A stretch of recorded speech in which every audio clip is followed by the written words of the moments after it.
Om Swastiastu. Selamat pagi anak-anak. Pada kesempatan hari ini kita akan menyambung terkait dengan pembelajaran materi Sabta Timira, yaitu cerita terkait dengan Sabta Timira. Jadi ini merupakan materi lanjutan dari bab yang kedua pada semester ganjil ini.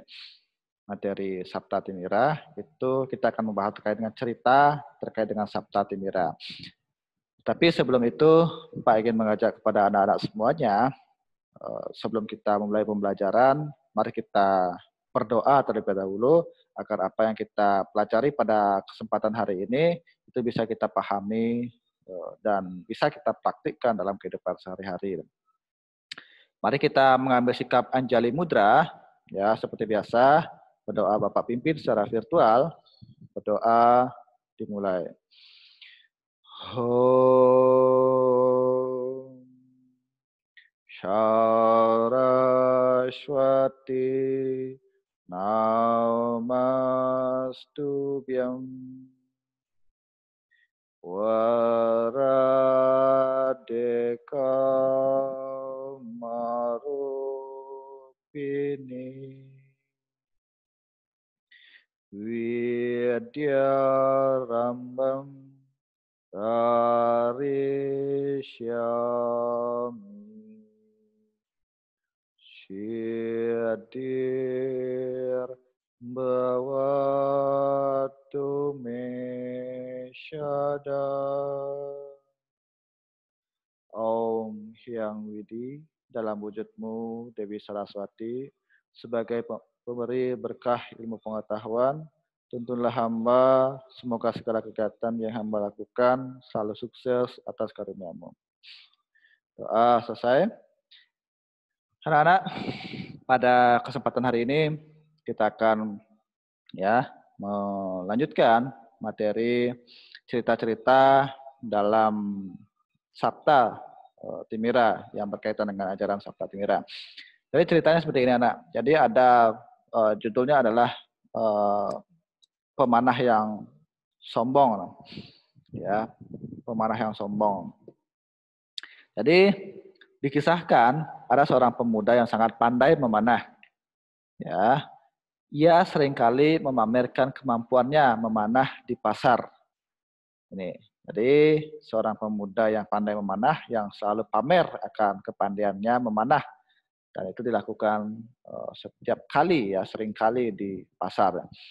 Pemanah itu sangat senang ketika banyak orang bertepuk tangan dan mengagumi dirinya. Jadi dia sangat senang ketika banyak orang yang memujinya, yang mengaguminya dan bertepuk tangan kepadanya. Jadi kau memang pemanah yang terhebat di kota ini, puji salah satu penonton yang melihat permainan panahnya. Saat itu si pemanah berhasil memanah sebuah bola yang dilempar. Setelah itu ia memanah anak panah yang masih tertancap pada bola itu hingga terbelah menjadi dua. Menurutku bukan hanya di kota ini saja, bahkan di seluruh negeri ini tidak ada yang bisa mengalahkan kemampuanku ya, dalam hal memanah, jawab si pemanah dengan sombongnya. Nah, kebetulan di sana ada seorang tua yang juga ikut menonton. Mendengar kesombongan si pemuda pemanah, orang tua itu mendatanginya. Aku menantangmu anak muda, kata orang tua itu dengan suara keras. Baiklah, aku menerima tantanganmu Pak Tua. Di mana kita akan berlomba? Pemuda pemanah itu menjawab dengan sombong. Di jembatan antara dua sisi jurang di luar kota ini. Besok pagi akan aku tunggu kau di sana. Orang tua ini kemudian meninggalkan si pemuda pemanah. Pada keesokan harinya, orang tua itu sudah menunggu. Ketika si pemuda pemanah datang, ya, sebagian orang-orang yang kemarin menyaksikan di pasar hadir juga di sana. Orang tua itu berjalan di tengah jembatan yang hanya terbuat dari sebatang kayu kecil tanpa ada pegangan di kiri kanannya. Sehingga untuk bisa berjalan di atasnya diperlukan kemampuan menjaga keseimbangan yang tinggi. Ketika sampai di tengah jembatan, orang tua itu langsung melesatkan anak panahnya di sebuah ranting pohon yang ada di seberang jembatan.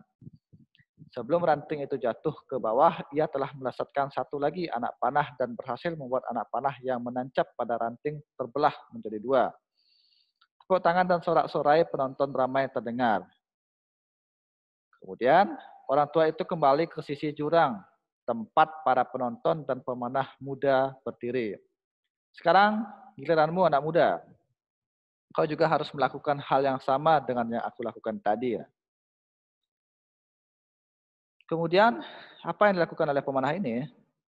Pemuda pemanah dengan sombongnya berjalan ke arah jembatan. Baru saja kakinya menginjak jembatan, ia sudah kewalahan menjaga keseimbangan. Ia kemudian berjalan dengan sangat pelan dan matanya sesekali melihat ke bawah. Tiba-tiba ia merasa takut hingga kakinya hampir saja terpleset. Saat itu ia sudah mencapai tengah jembatan. Namun ia tidak sanggup untuk menjaga keseimbangan badannya dan berdiri di sana. Sorakan penonton dari seberang membuatnya semakin panik. Kemudian hingga akhirnya tidak ada pilihan lain. Pemuda pemanah yang sombong itu menyerah. Jangankan untuk memanah, untuk berdiri tegak di atas jembatan itu saja ia tidak mampu. Maka pemuda pemanah itu berjalan merangkak sambil memeluk batang kayu jembatan agar bisa sampai di tepi jurang kembali.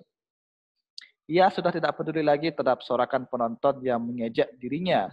Yang ada dalam pikirannya sekarang adalah keinginan untuk meminta maaf atas kesombongan dirinya kemarin. Ya, jadi itu terkait dengan kesombongan pemuda yang dia pandai memanah tapi sombong anak-anak. Nah, dari cerita ini apa yang bisa anak-anak petik dari dari ketika mendengarkan cerita ini? Nah, dari jawaban yang anak-anak tuliskan itu anak-anak kirimkan nanti. Dan untuk di classroom ya, Bapak akan buatkan deskripsi pertanyaannya jadi terkait dengan makna apa yang anak-anak bisa petik dan nanti pertanyaannya akan Pak share di Google Classroom. Terima kasih atas perhatiannya ya.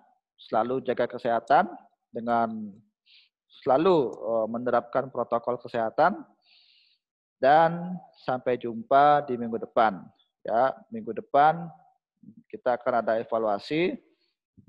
Tuh, jadi Pak harapkan anak-anak untuk ya belajar dengan tekun di rumah ya. Itu terima kasih atas perhatiannya dan Pak akhiri dengan melantunkan atau mengucapkan para Santi. Om Santi Santi Santi Om. Terima kasih.